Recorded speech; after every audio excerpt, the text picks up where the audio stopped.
भगवानों को लेके जो भ्रांतियाँ फैली हुई हैं, राम भगवान के लिए, कृष्ण भगवान के लिए कि राम भगवान है तो सीता जी का त्याग कर दिया था, तो हम राम भगवान की पूजा क्यों करें, और कृष्ण भगवान की इतनी सारी पत्नियाँ थी, ये सब क्या है। तो मतलब मैं ये बताना चाहती हूँ, इन सब लोगों के विषय में बताना चाहती हूँ विस्तार से।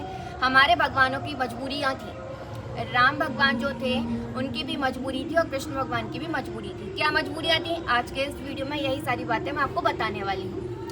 देखिए, माता सीता का जब जन्म हुआ तो वो राजा के घर पर रहीं, हजारों सालों तक वो रानी बनकर रहीं। पहले राजा के घर में जन्म हुआ, उसके बाद राजा से उनकी शादी हुई।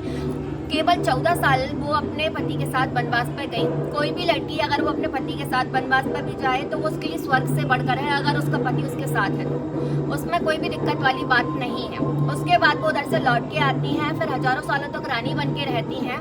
उसके बाद जब वो माँ बनने वाली थी, केवल उनके जीवन के 15 से 20 साल शेष रह गए थे। जब वो माँ बनने वाली थी तब उनके जीवन में एक ऐसी परिस्थिति उत्पन्न हुई, कर्म लौट के आ गया, ठीक है, और उनको फिर वनवास पर जाना पड़ा। ये कर्म क्या था, देखिए, जब सीता जी छोटी थी बचपन में, ये बात वाल्मीकि रामायण में दी हुई है उत्तरकांड में। सीता जी जब छोटी थी बचपन में तो वो सहेलियों के साथ बगीचे में घूमने गई थी, तो एक कथा आती है, उसमें ये लिखा था कि 2 तोते थे, नर और मादा, वो जोड़ों में थे, युगल जोड़े थे।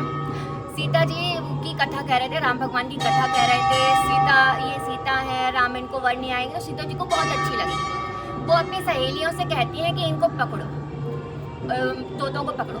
तो उनकी सहेलियां तोते पकड़ती हैं, सीता जी उनसे बातें करती हैं, पूछती हैं कि तुम कहाँ से आए हो। तो वो तोते बताते हैं वाल्मीकि जी के आश्रम से आए हैं और आपके बारे में कथा कह रहे हैं, और राम आपसे आएंगे, शादी करेंगे।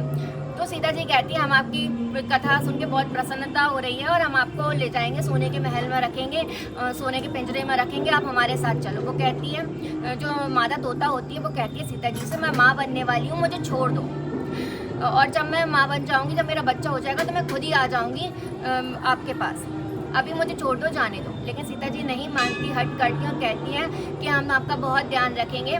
तो इसी चीज़ में जो मादा तोता थी वो अपने पति से बिछड़ने के वियोग में रो रो के वहीं पर अपने प्राण त्याग देती है, मर जाती है। तो जो नर तोता होता है वो इस बात से बहुत दुखी हो जाता है और सीता जी को शाप देता है, जिस अवस्था में तुमने मुझे मेरी पत्नी से अलग किया है, जब वो माँ बनने वाली थी, जब तुम माँ बनने वाली होगी तो तुम भी अपने पति से अलग होगी और कारण मैं बनूंगा।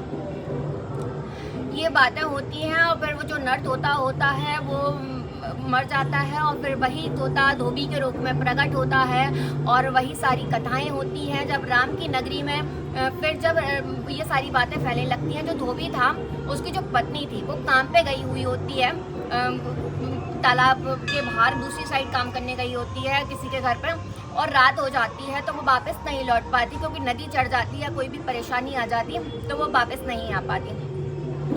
इस कारण की वजह से वो वापस नहीं आ पाई। और जो धोबी उसने ये कहा कि मैं राम नहीं हूँ, राम जितना महान नहीं हूँ, मैं राजा नहीं हूँ जो पर किसी और के घर पर रही हुई स्त्री को अपना लूँ। ये सारी बातें पूरे नगर में फैल जाती हैं, क्योंकि जो राम भगवान थे वो सब जगह अपनी जो प्रजा है उसमें जो दूत होते थे उनको भेजते थे जगह जगह पता करने के लिए, पता करके कि हमारे बारे में, हमारे सीता के बारे में, लक्ष्मण के बारे में, मेरे बारे में, सबके बारे में, पूरे परिवार के बारे में जनता क्या सोचती है। तो ये पता पड़ा जब राम भगवान को, तो उनको बहुत दुख हुआ। फिर उनको ये लगा कि अब क्या करूं, मैं खुद ही संन्यास ले लूँ, यहाँ से चला जाऊं, क्या करूं। तो सीता जी ने कहा कि देखो, सीता जी को पता पड़ा, सीता जी ने खुद कहा कि देखो, आपको मेरी वजह से दुख हो या कुछ भी हो, मैं अपने पति का अपमान नहीं सह सकती। तो उन लोगों के बीच में जो भी बातें हुई, इस वजह से सीता जी को अलग होना पड़ा। देखिए, इंसान जो है वो अपने कर्म भोगता है, किसी में इतनी क्षमता नहीं है कि कोई किसी को दुख दे सके। इंसान अपने कर्मों के लिए स्वयं जिम्मेदार है, स्वयं कारण है। क्योंकि लव कुश भी आते हैं, वो जब कथा